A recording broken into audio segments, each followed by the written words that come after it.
Hello, this is Catherine at I Know I Need to Stop Talking. Hello, lovelies. How are we doing? It's sunny. Isn't it beautiful? It's such a glorious, glorious day. I mean, it was very fucking cold first thing this morning. It's Saturday, so sorry again if you're listening to this on Monday, but, you know, yay, Mondays. I'm sure they will be good in their own special shit way. But yeah, Saturday morning was, of course, football, back on a football pitch, and I absolutely vowed and declared that I was never, ever going to complain about being cold on the side of a football pitch again, because I was just so happy for Beth to get back to football. And it was true. I didn't complain. I could no longer feel my own vagina. It was that cold, but I did not complain about it. Unlike Jamie, poor Jamie, because we're cruel parents, we dragged him out to watch his sister this morning, and he ended up lying, because it was sunny, very windy, but sunny, he ended up lying face down on the grass at the side of the pitch, I think possibly reconsidering all of his life choices and wondering how the fuck him, not a joiner, had ended up being forced to join in with his sister's Saturday morning football. But it was beautiful. They played a storm. Both teams played brilliantly. Beth's team won. But you know what? Right now, the results literally don't matter. It's just seeing those girls out there so happy and running around, and hooray for sunny days. Then we went for a walk. I feel like I've done loads today. I feel like I'm like, oh gosh, might need a little lie down. I've done not one but 2 different activities in one day. Does anybody else find that? Like going back to whatever normality is. I don't think my life was ever normal, so I can't claim to be going back to normality. But it's like, you know, the interaction, the stimulation. You're like seeing real people and having real conversations and leaving the actual house. It's very exciting. So we did football this morning, and then we drove to meet my dad midway from where he lives and where we live, and we had a lovely walk. Well, obviously, usual caveat with walking with children. Lovely walk, were it not for the constant background refrain of, are we nearly there yet? Although Beth's quite cunning. She doesn't do the, are we nearly there yet? She does the, I don't want to be rude, but I was just wondering when this walk will be over. And I'm like, that's just another way of asking, are we nearly there yet? But it was lovely. It was beautiful, lovely sunny day.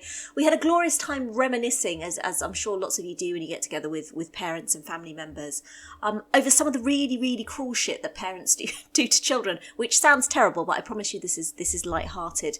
So the children are fascinated by the fact that I have what I can only describe as a ridiculous phobia. And it is ridiculous. I know it's ridiculous, because when you think of like the big dramatic movies and the great threat, the great terror is coming, and maybe it's this great beast, and it's strong and it's fast and it's got sharp teeth. And my fear is none of those. My fear, I am terrified, and there's no good reason for it whatsoever. I'm terrified of slugs. Yeah, you know, those really fast, razor-toothed, I mean, it's absolutely irrational. Although I've met other people with the same phobia, so maybe it's not that irrational. Maybe it's like some deep-seated fear of like flaccid penises or something. I mean, that got weird, didn't it then? Yeah, that got weird. Why are you scared of slugs? It's a metaphor for flaccid penises. But I've always been terrified of slugs, and the kids are fascinated about why, because they're like, what the fuck, mum? You can outrun a slug. You might not be very fast when it comes to running, but you could probably outrun a slug, and I probably could. But the reason for my phobia, and I can date it right back to when I was quite small, and it's one of those things I can genuinely remember. My dad's like one of the most laid back people in the world, and I cannot remember when I was a kid him telling me not to do stuff or warning me off stuff very much at all, probably because they were all things that he tried when he was a child. I mean, his childhood. I think he had his brother eating cat food, so that kind of gives you scale in terms of his level of risk. But I remember my dad saying to me when I was really quite small, not in a like a, oh my God, don't do this, but he just said to me very matter-of-factly, don't touch slugs, they're slimy. Which is both factual and sensible. But because he'd like never told me not to do anything else ever, I interpreted this as like slugs being on a par with napalm. I was like, my God, the slugs! And ever since then, I've been hysterical whenever I've seen a slug, which is really irritating and inconvenient. I feel quite happy and proud that my children haven't inherited such a ridiculous phobia, probably because it is such a fucking ridiculous phobia. I mean, slugs, what the fuck? Where's the big disaster killer movies about killer slugs? There are none, are there? Because it's a fucking ridiculous phobia. But nevertheless, phobias are irrational, and thus is mine. But my dad then, and we laugh about this a lot, my dad, knowing then that I was afraid of slugs, perhaps not knowing that he'd caused it, but knowing that I was afraid of slugs, and he admits that this was cruel, although he said he didn't quite expect me to react in the way that I did. When I was about, I don't know, I must have been about 5 or 6, and I remember this really vividly. We were at the house that we lived in, and we were out in the garden, and my dad said, "Catherine, come here, you really want to see this, come here." Now, I'm inherently suspicious. I was like, "It's a slug, isn't it? It's a slug. I'm not coming. It's a slug. I'm not coming." And he's like, "No, it's not a slug. It's not a slug." I was like, "You're tricking me. It's a slug, isn't it?" He's like, "Come and see it. Honestly, it's really interesting. I promise you'll really like it." So I asked him for the 3rd time, was it a slug? He confirmed categorically for the 3rd time it was not a slug. And so I rounded the corner to be confronted with the open wheelie bin, on the lid of which were no slugs, but 2 huge fucking massive fuck off snails. Now, I'm not quite as scared of snails as I am of slugs, but they come a close fucking second. I said to my dad, "How did I react?" He said, "I didn't think you'd scream quite so loudly, but serves him fucking right. I mean, for fuck's sake, a snail is a slug by any other name." Beth, and we were telling the story earlier, Beth was reminiscing over when she was small, and it's literally one of my favourite Beth moments of all. And she confessed to me coming back from school one day. She said, "Mum, when I was little, I used to think that slugs were really angry animals, and even with my fear and hatred and loathing of slugs, I was like, really? It's a bit random. Why is that?" And so she confessed that she'd thought that that slugs had used to be snails who had thrown off their shells in a wild rage, and it is literally the best fucking mental image ever. Slugs in a wild rage throwing off their shells. I genuinely don't know how her brain works. She is glorious. So yeah, we then got to remembering other things that you know, kind of lies you tell small children. So for example, for a very long time, and I'm going to say probably into adulthood, both myself and my sister thought it was illegal to open the windows on the motorway. Fact, fans, it's not illegal. My dad just didn't want us to open the windows on the motorway, so we're like, yeah, it's against the law. We believed him. And one of my favourites was when I went to secondary school. For some reason we didn't have these in primary school. I don't know why. Maybe they got introduced, or I don't know why. Anyway, so when I started secondary school, and you know, quite nervous but also really excited, and my dad said to me, "Oh, you're going to have those insect days, aren't you?" And I said, "What?" He said, "Yeah, you'll get insect days." And I said, what do you mean insect days? And he said to me, "Yeah, you'll get some extra days off, insect days." Now, he didn't elaborate on what these insect days were, and I didn't think to question, only having established that they didn't involve slugs. But it's all right, because I knew a slug was an invertebrate, so we were all good. And so the first insect day rolled around, and I was in year 7. And I can genuinely remember. I remember exactly where I was in the classroom. I said to my friends, "Oh, what are you going to do tomorrow?" It was a Friday. "What are you going to do tomorrow?" And they sort of said, "Oh, I don't know." And I said, "Well, is there anything organised by the school, or do we meet up separately, or are there particular places we go?" And they're looking at me like, "What?" And I said, "Well, tomorrow it's an insect day, isn't it?" And they said, "What?" I said, "It's an insect day." And when they finished killing themselves laughing, they explained to me that no, it wasn't a fucking insect day. It was an insect day. So my little beliefs and dreams that we were all going to be out in the hedgerows gathering fucking grasshoppers were wrong, because my dad had lied to me. It was not a fucking insect day. It was an insect day. It took me a long time to live that one down, but it is genuinely entertaining. However, you know, I get my own back on my dad, because I found out today, I've also really wronged him with some of the memories that I have. So one of my favourite bands of current times, that's going to sound ridiculous when I tell you who they are, is Fleetwood Mac. I absolutely love Fleetwood Mac. And as we were driving up to see my dad today, we had one of their albums on. I was chatting to Mr. I Know I Need to Stop Talking, and most of my musical tastes were introduced to me by my dad, who listens to anything and everything, and we were so widely listened to as kids. And I've got huge numbers of albums now on my Spotify playlist that I listen to and I love because my dad played them to me. I said to Mr. I Know I Need to Stop Talking, I said, "It's really weird," I said, "that my dad never played me any Fleetwood Mac." And Mr. I Know I Need to Stop Talking said, "Yeah, that is really weird." He said, "Are you sure he didn't?" And I said, "No, because I remember the albums that we listened to together. He definitely didn't play me any." And yeah, thought it was weird. So as I saw my dad today, I said, "Hang on a minute, you were responsible for my musical education. Where was the Fleetwood Mac, mate? Where was the Stevie Nicks? Why am I missing that?" And my dad, my dad looked baffled and went, what? And I said, well, you never played Fleetwood Mac to me. Turns out, not only did my dad play Fleetwood Mac to me, he played it to me every fucking weekend. Every Saturday morning, we used to go swimming. He used to take me and my sister swimming, and I can remember going to the swimming pool, and apparently I used to insist on the Fleetwood Mac tape because it was my favourite and I liked to sing along to it. So parents, if you're thinking of doing any kind of nice things for your kids at all, don't fucking bother, because clearly 30 years down the line I have no memory of that whatsoever. How bizarre.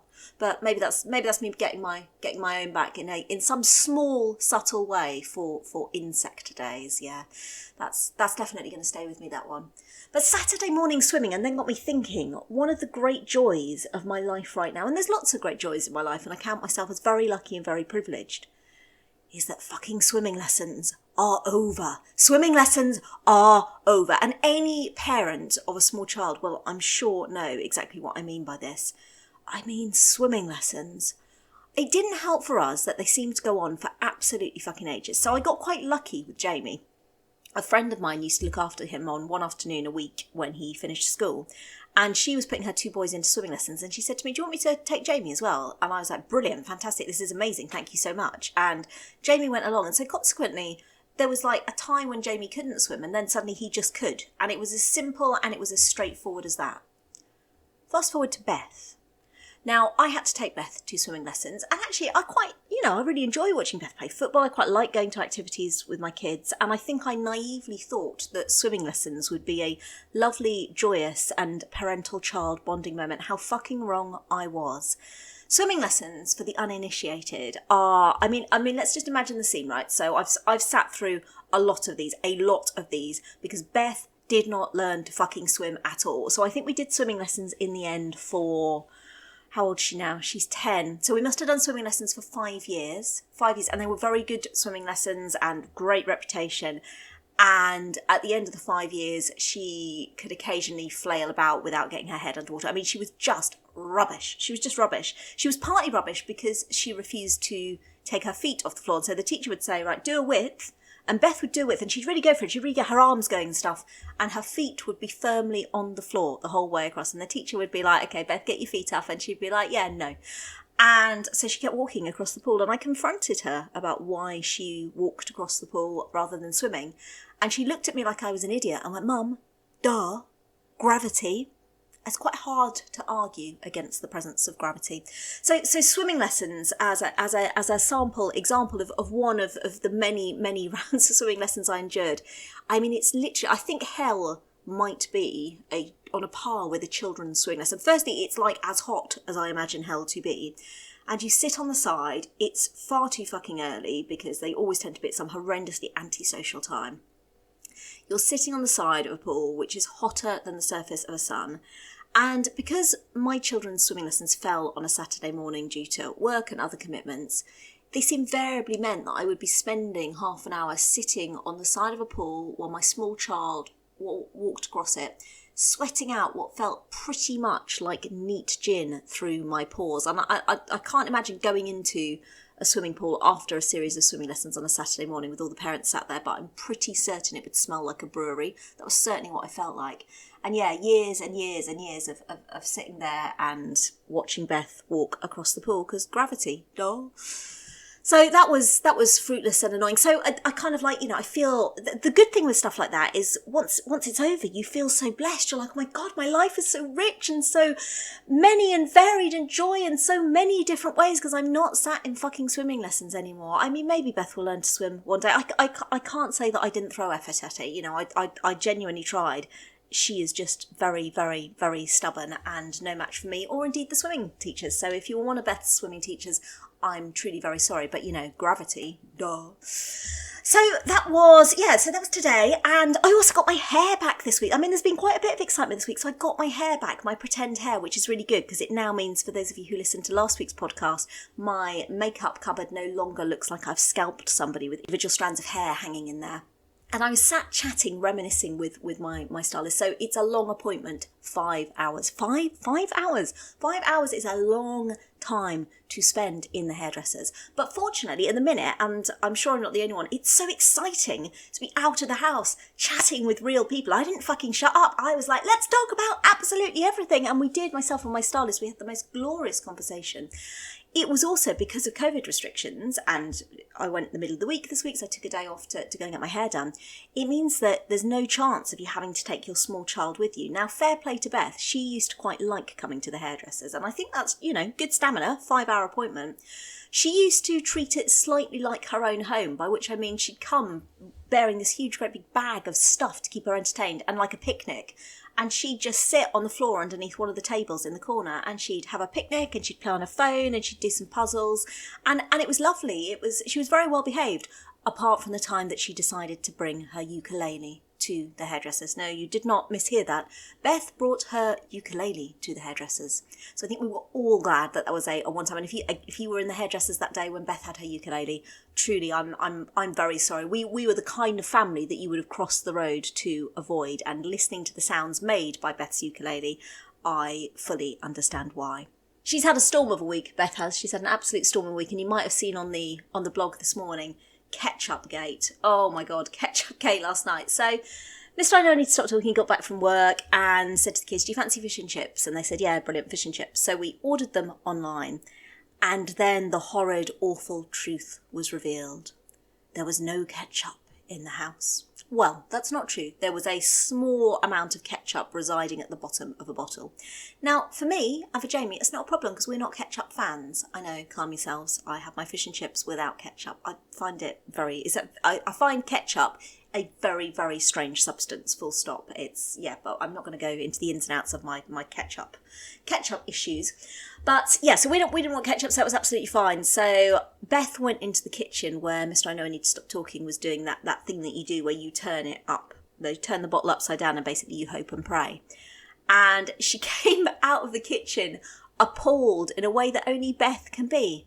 And she came and she went, you've got to talk to him. She said, he's saying that I can't have the ketchup. He's saying that the ketchup's his. She looked at me, she said, I've got rights. Women have got rights, We didn't have rights hundreds of years ago, but we've got rights now. That ketchup's mine. So she went back in and I could hear Mr. I Know I Need to Stop Talking going to her, Beth, I'm going to give you some ketchup. And she's like, well, you've given more to yourself than me, haven't you? You can't do that. Equality. I've got rights. People fought for my rights. People laid down in the road for my rights. I want my ketchup. I mean, he crumbled quickly and who can blame him? Suffice to say that Beth got her ketchup and peace reigned, and I must fucking put some ketchup on the next Ocado order, or yeah, goodness knows what kind of history lesson we'll be treated to next. She's learning about Shakespeare at school at the moment, and you've probably found it with your children, there are certain subjects that they just really, really latch onto with a fiery passion, and Beth has, for whatever reason, gone for Shakespeare in a big way. So the other morning we were getting ready for school, and the children have jobs that they are supposed to share and instead fucking fight tooth and nail over every fucking damn. It's not fucking complicated. You do the cats one day, you do the dishwasher the next day, and the next day you swap over. But the trouble is, that would be all right for normal children, but Beth sees the world in too many shades of grey. She's like, but this dishwasher's got 2 more forks in than when Jamie emptied the dishwasher. Give me strength. So she was procrastinating over not doing the dishwasher the other morning, and I was getting ready for work, and she said, okay. She said, tell me the names of Shakespeare's 3 children. I said, what? I mean, I'm used to surreal conversation because I've got Jamie as a child. I said, what? She said, give me the names of Shakespeare's 3 children. I said, I haven't got a clue, Beth. I've got no idea. She said, well, I'm going to give you 30 seconds to give me the name of Shakespeare's 3 children, or you'll be doing the dishwasher. And there was that brief moment where I sat there thinking, shit, how can I find out the names of these children? And then I remembered, she is not the boss. I am the parent. I am in charge of the situation. And regardless of whether or not I could name Shakespeare's 3 children, she would be doing the dishwasher. Yes, that went down like a bowl of cold sip. Other news this week, obviously I was briefly a minor celebrity. I gave blood for the 20th time. Yay, I love giving blood. I love giving blood so much. It is basically that episode of Friends where Phoebe tries to do a good turn and can't do a genuine good turn for anybody, because every good turn that she does just ends up making her feel so great. That is me giving blood. Every time I give blood, it's just, honestly, it's such a treat, and to do 20 donations is amazing. But then to write my blog post, and I always do a blog post about donating, because I think, well, if one extra person donates off the back of that, then that's amazing. But then to get the bloody blood service, Oh, the irony. Then to get the blood service themselves, actually then sharing that on social media and getting so many people, and perhaps some of you who perhaps have signed up to donate for the first time, or for those of you who can't donate and you've gone and perhaps spoken to friends or family and they've signed up. This makes me so happy. I cannot tell you. It's like we're saving lives. It's like, it blows my mind that you can do something like that and you can save a life. And to everybody who donates or has donated in the past or can't donate but has encouraged somebody else to donate on their behalf, thank you so much. You are brilliant, amazing, heroic people. And then I said to Jamie when I picked him up from school, I said, oh, you're a minor celebrity today, Jamie. He said, why? I said, my post got picked up and shared on the blood service page, which has got lots of people following it. He said, oh, why was I on there? I said, because you referenced the fact that my mask made my face look like a rainbow had thrown up on it. And he sniggered to himself. Proud in small ways of his fame. So yeah, that happened. And oh God, then I had night from hell. So one of my cats is a dick, ASAP. She's the one who ended up in the fight with the dog and the one who ended up going to the emergency vets and has probably cost me thousands of pounds in vet's care, and she's a dick. Her latest skill, her latest thing is she has learnt to scale the side of the house. So at night, the cats are put into, we have a lovely conservatory, they sleep in there, they've got all mod cons, everything they could need. They have a cat flap so they can pop out if they need to have a wee. We're not near any roads or anything, so it's safe for them to go out and do that. And I just think, what more could you want? Well, ASAP wants to be a dick. She wants to scale the side of the house. So despite the fact she has all that at her disposal, what she really likes to do is to climb up the side of the house, find a first floor window, jump through it, and then not be content to just go and lie down and sleep like normal fucking cats do. Come over to you and tap you with her paw repeatedly on your face until you wake up and stroke her. So I got pissed off with this and I was like, right, that's it. I'm going to shut all the windows upstairs apart from the window in the room where me and Mr. I Know I Need to Stop Talking sleep, because it's the one fucking window that she can't get to. It's impossible to get to that window because there's nothing to jump off anywhere near it. She can't get through it. This morning, she fucking came through it. I was lying there in bed, I was reading my book, and all of a sudden there was a cat outside the window jumping in going, hi, look at me. So, yeah, I think, I don't know what I'm going to do. Maybe I'll shut them in the conservatory. I don't know. She's such a dick. She's such a dick. But on Tuesday night this week, maybe, that sounds plausible. Tuesday night this week, I had, you know that book, Peace at Last? Does anyone remember the book Peace at Last from when perhaps you were a child? I think I had it when I was a kid. And it's about Bear who can't get to sleep and he tries various different rooms in the house and the tap's dripping or the fridge is humming or his partner's snoring. That was literally my Tuesday night. I started off on my bed, I moved to Beth's bed. ASAP, the dick cat jumped on my face, so I moved her out of the way. Then I lay down, and then just as I was at the point of drifting off, Beth then started, well, I can only assume she was tackling me. She tackled me all night. She even punched me in the face at one point, and then just as I was drifting off, to sleep, car alarm outside the house. So I woke up the next day. I got up the next day, having not been to sleep, to wake up from sleep, and felt fucking knackered. But it took me back immediately and it's funny how quickly you forget stuff, isn't it? Like the hell of swimming lessons. It just took me back immediately to that hell, which is sleep deprivation with small children. And it is one of those things, I think, that until you've lived through that experience of sleep deprivation with small children, I don't think anybody can describe to you what it's like. I still remember going off on maternity leave for the first time with Jamie, and a card from my work colleagues, and one of the ladies who had 2 children had written in it, good luck and good luck with the sleep deprivation. Look forward to your next full night's sleep when they turn 10, something along those lines. And I read it and went, ha ha ha, everybody exaggerates how bad sleep deprivation is with small children. I mean, really, how bad can it be? And I had no idea that, if anything, what she'd written was an understatement. And I'm not saying any of this to scare off anybody who's yet to have children, because I do think that our experience was perhaps on the extreme end. But I had thought in my head, okay, so babies need feeding in the night. You get up, you feed them, everybody goes back to sleep. So even with a broken night of sleep, you're going to get, 5 hours of sleep a night? Sounds doable. I could do that. I mean, try 5 fucking minutes. I have never known anything like it. Jamie had night and day confused, and that aside, he just didn't want to go to fucking sleep at all. And I can remember the first night we were in hospital and I was absolutely shattered. I hadn't slept for 4 days, and he just screamed all night. And I was like, why are you screaming? What is your problem? And the midwives came in and they were so lovely and so helpful and they tried all of these various things and none of them fucking worked. And he didn't fall asleep until like the sun came up and he fell asleep in my arms and I was like, fuck my life. And then we brought him home and I was like, right, he's home now. He's going to be like, you know, more settled. No, I spent the entire of the first night at home walking around with him wide awake. The only time he'd stop shouting on my shoulder. And I have never known tiredness like it. I think I was in some kind of, it was like shock. I genuinely felt like my body had gone into shock because I was so unbelievably tired. And he got his night and day sorted out eventually, but he would still wake up roughly every half an hour. And quite often, and once he was awake, he'd be awake for like 2 hours in the middle of the night. And oh my God, I can still think back to that time.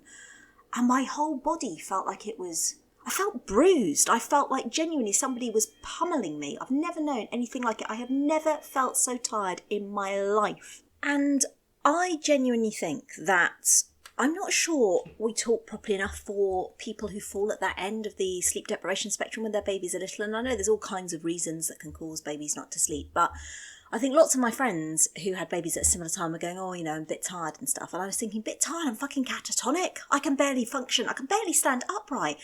It's like, I mean, competitive sleep deprivation is real, but when you're living it, fucking hell, it's awful.